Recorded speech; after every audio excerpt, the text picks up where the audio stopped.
All right, Second Chronicles chapter 26. Let's call this one How Not to Get Ahead by Minimizing Boundaries. Because once again, towards the end of the chapter, that is going to be a problem for this time King Uzziah, who for the most part is going to be a great king, who's actually going to succeed in turning Judah back into a healthy direction in spite of the stops and starts seen by some of his predecessors, most recently Amaziah, his father.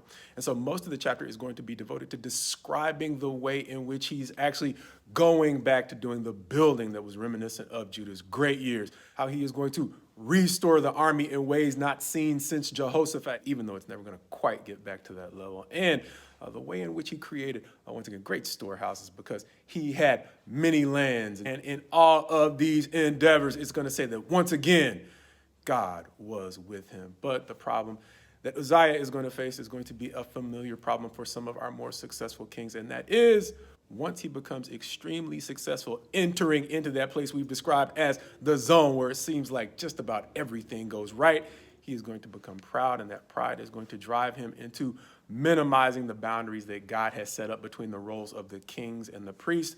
And he is going to go into places where he is able to walk, but he doesn't have a God-given right to be as he begins to take on some of the roles of the priests.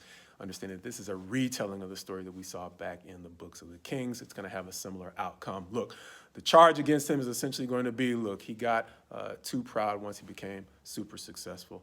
The verdict is, yeah, he's guilty because he clearly crossed lines or boundaries that God had set up, minimizing those boundaries once he became really successful. And finally, unfortunately, the sentence is going to be leprosy. He is going to be a leper until the day he dies, but it's going to create an incredible opportunity for his son, who is probably going to be made king before he was necessarily ready, but he's going to step up and do a great job. And in the next chapter, we're going to see him seemingly learn from his father's mistakes. He's not going to be a perfect king, but he's going to be one of the better kings that we seem to see during this era of Judah's history. But this story reminded me of at least a couple of things. First of all, in some ways, Uzziah seemed to repeat the mistakes of his father Amaziah, who used technical applications of the law to create unjust outcomes. Likewise, Uzziah used the things that he was now able to do as a powerful king to take him into places he did not have the God-given right to be. And it reminded me that even today, this might seem to be a little bit of a stretch, but as technology grows more and more, it's putting more and more power into the hands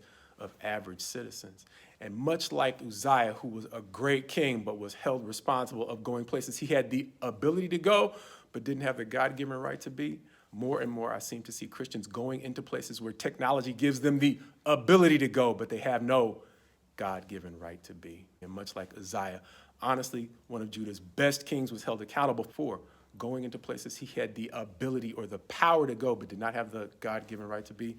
Likewise, God is going to hold his people today accountable for the ways in which we use technology and any other means at our disposal to go into places we have the ability to go, but don't have the God-given right to be.